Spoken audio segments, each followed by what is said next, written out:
Australia ni harus ingat, timnas Indonesia yang dulu bukanlah timnas Indonesia yang sekarang-sekarang ini. Memang mantul coy.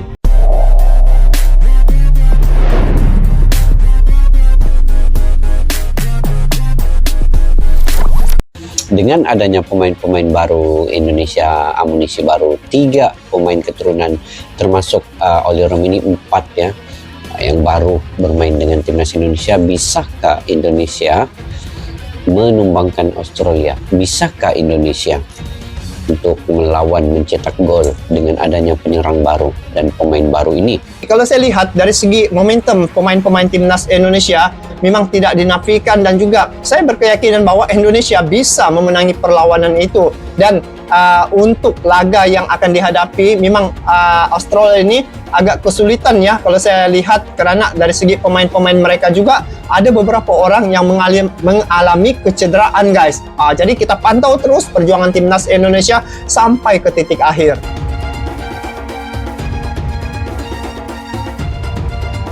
Media Malaysia memberikan pujian tinggi terhadap skuad timnas Indonesia menjelang laga berat kontra Australia di lanjutan kualifikasi Piala Dunia 2026. Dalam beberapa pekan terakhir, performa tim Garuda di bawah asuhan pelatih Patrick Kluivert telah mencuri perhatian banyak pihak, termasuk dari luar negeri, dan diprediksi akan mampu menaklukkan Australia pada pertandingan yang akan digelar besok.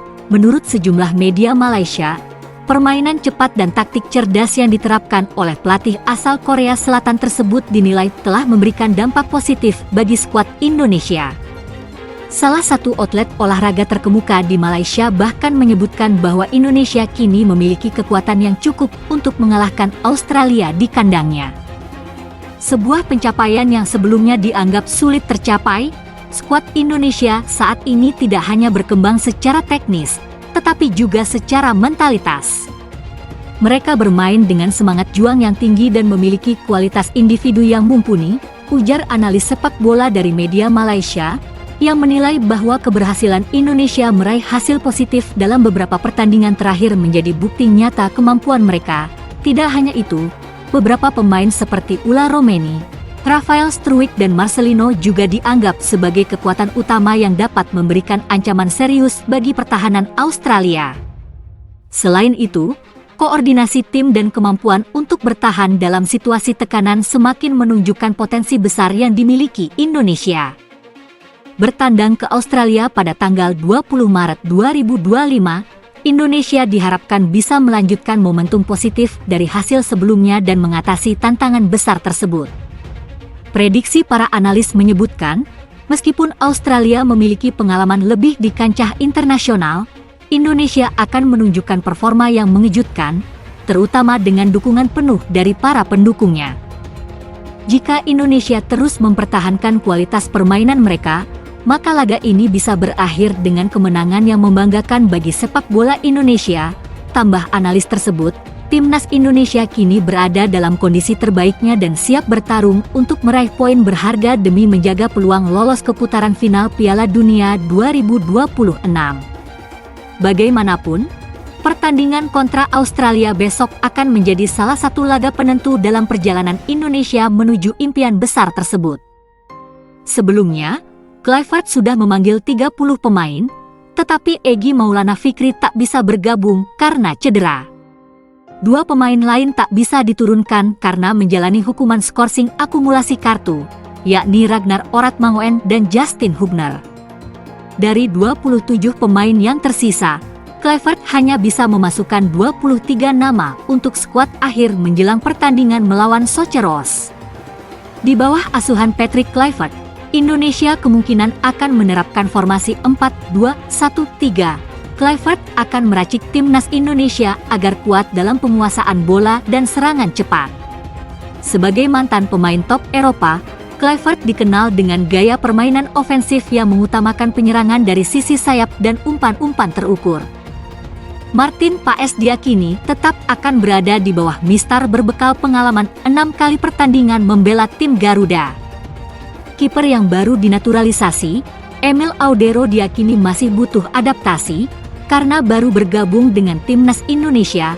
Lebih lanjut, Maes Hilgers dan Jay Itzes kemungkinan besar akan dipilih untuk mengisi posisi bek tengah. Dua pemain ini memiliki jam terbang yang tinggi di Eropa karena menjadi andalan masing-masing klubnya musim ini. Sementara itu, Kevin Dix dan Calvin Verdong akan mengisi bek sayap kanan dan kiri. Namun, Dix masih diragukan tampil karena sebelumnya sempat mengalami cedera saat membela FC Copenhagen. Untuk pemain tengah, posisi ini akan diisi Tom Haye yang rutin bermain untuk Almere dan Joey Pelupesi. Joey sudah berpengalaman di sepak bola Eropa dan musim ini 8 kali tampil untuk Lommel SK di kasta kedua Belgia. Marcelino Ferdinand yang mencetak 2 gol kemenangan melawan Arab Saudi diprediksi akan ditaruh Kluivert di depan Tom dan Joey. Marcelino akan berperan sebagai gelandang serang untuk menghubungkan lini tengah dan lini depan. Kemudian, Kluivert diperkirakan akan memilih Dean James dan Eliano Reinders untuk mengisi posisi penyerang sayap. Mereka akan mendukung Ula Romeni sebagai ujung tombak skuad Garuda. Siapapun pemain timnas Indonesia yang diturunkan pada laga melawan Australia diharapkan mampu memberikan penampilan terbaiknya. Jay Itzes dan kawan-kawan diharapkan mampu membawa pulang poin penuh ke tanah air. Timnas Indonesia saat ini berada di posisi ketiga klasemen grup C dengan koleksi 6 poin dari 6 laga. Indonesia hanya tertinggal 1 poin dari Australia yang ada di posisi kedua. Indonesia memiliki peluang besar untuk menggeser posisi Australia dan menduduki posisi kedua. Posisi pertama dan kedua di klasemen nantinya akan lolos otomatis ke Piala Dunia 2026.